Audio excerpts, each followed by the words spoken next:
Lorsque je dis à l'autre tu m'énerves, on nous a habitués à regarder la télé sur une seule chaîne. Le problème c'est surtout rendre l'autre responsable. Yo, aujourd'hui inspiration un peu brute, c'est pas du tout travaillé en fait, comme d'habitude, très en freestyle, très improvisé. Aujourd'hui j'aimerais parler de l'expression tu m'énerves. Lorsque je dis à quelqu'un tu m'énerves, ça veut dire quoi en fait? Quel est le fonctionnement, quel est le mécanisme qui est enclenché lorsque je ressens de la colère et que je dis à l'autre qu'elle est responsable de la colère qu'il y a en moi? Avant d'aller plus loin, je rappelle un peu qui je suis et ce que je fais. En fait, je m'appelle Mathieu, je suis coach en productivité, donc je m'intéresse surtout aux habitudes. Pour moi, il n'y a pas de méthode, il n'y a pas de secret qui permet d'atteindre ces résultats. C'est surtout des actions répétées et également le fonctionnement du subconscient qui fonctionne du coup avec des habitudes. C'est ce qui va nous permettre tous les jours de nous rapprocher ou de nous éloigner de nos objectifs. Et comme le cerveau fonctionne principalement avec les émotions, eh bien je trouve rentable, intéressant aussi bien pour mes clients que pour moi que je m'intéresse aux émotions et que j'en parle avec eux. Donc j'inclus les émotions dans les habitudes, dans le fonctionnement quotidien. Alors concernant l'expression tu m'énerves, je vais commencer par la fin, je vais donner la réponse, ensuite je vais détailler avec un exemple qui me concerne. Lorsque je dis à l'autre tu m'énerves, la réponse courte c'est, en fait ce n'est pas l'autre qui m'énerve, c'est simplement un conflit interne, un conflit avec les principes que j'ai en moi. Comment ça se traduit? Quelle est la réponse longue du coup? Je vais donner mon anecdote personnelle. J'ai grandi avec 3 idées.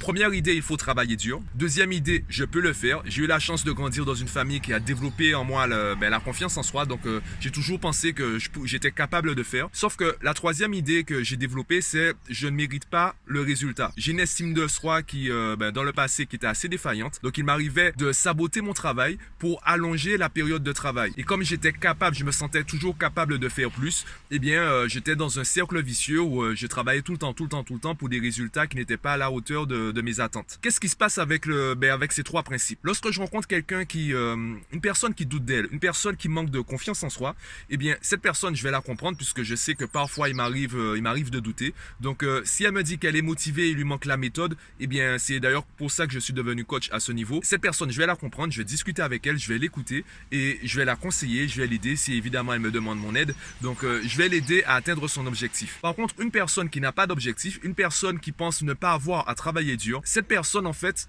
elle est en conflit avec la manière que j'ai d'aborder la vie. Et ça, c'est un conditionnement mental qu'on a tous depuis qu'on est enfant. On nous habitue à regarder la télé sur une seule chaîne. Je prends un exemple, je prends la métaphore de la télé. Sur une télé, il y a plusieurs chaînes. Sauf qu'on nous a habitués à regarder une seule chaîne à la télé. Et au bout d'un moment, on a oublié qu'il y avait d'autres chaînes et on a pensé qu'il y avait une seule chaîne. Il y avait une seule façon d'aborder la vie. Donc, toutes les personnes qui vont essayer de regarder une autre chaîne sur la télé, on va rentrer en conflit avec elles, on va s'énerver pour les obliger à regarder la même chaîne que nous. Parce qu'on est convaincu, on est persuadé, c'est vraiment ancré en nous, c'est imprimé en nous. Il y a une seule chaîne qui existe, il y a une seule chaîne qui est bonne et c'est cette façon de faire qui est bonne. Alors, ce que je dis, il faut aller un peu plus loin. Là, c'est une vidéo, je pense, que je vais garder assez courte pour Instagram. Donc, parfois, c'est utile aussi de s'énerver. Lorsque des personnes sont trop différentes de nous, eh bien, c'est bien de s'énerver. Ça nous permet de comprendre qu'il y a une différence un peu trop forte. Le problème, c'est surtout rendre l'autre responsable. Lorsque je rends l'autre responsable de mes émotions, j'oublie le mécanisme qui est enclenché et je ne comprends pas le conflit qu'il y a en moi. Par contre, quand je prends la responsabilité de mon émotion, j'arrive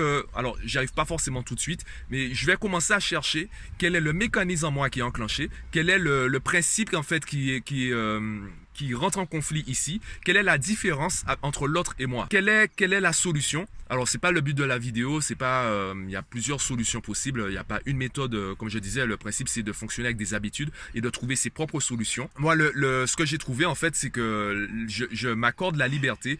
Je m'accorde la liberté de vivre à ma façon et j'accorde aussi la liberté aux autres de vivre à leur façon. Ça ne veut pas dire qu'on vivra forcément ensemble, mais au moins chacun vivra de son côté. Donc lorsque quelqu'un a une façon de vivre qui ne me correspond pas, eh bien on va simplement prendre des chemins divergents. Ça s'arrête là. Alors, je vais essayer de garder ce type de vidéo assez courte. Je pense en faire d'autres. Dis-moi en commentaire si ça t'intéresse, si ça te plaît. Je pourrais aller plus loin. Je suis habitué au live tous les samedis avec le GT Live. Donc, je pourrais parler comme cela pendant 1 heure. C'est pas le but de ces vidéos. Je vais essayer de les garder assez courtes. Dis-moi si ça te plaît en commentaire, si tu veux que j'en fasse d'autres. Il y a aussi une autre vidéo, une idée de vidéo qui m'est venue en faisant celle-ci. C'est le problème de réfléchir en mode problème et solution. Au lieu de réfléchir en mode je veux ou je veux pas. Je continue à réfléchir à la manière dont je vais articuler le discours. Dis-moi si ça t'intéresse. Quels sont les sujets que tu aimerais que j'aborde? Est-ce que je continue ce type de format? Dis-moi tout ça en commentaire et...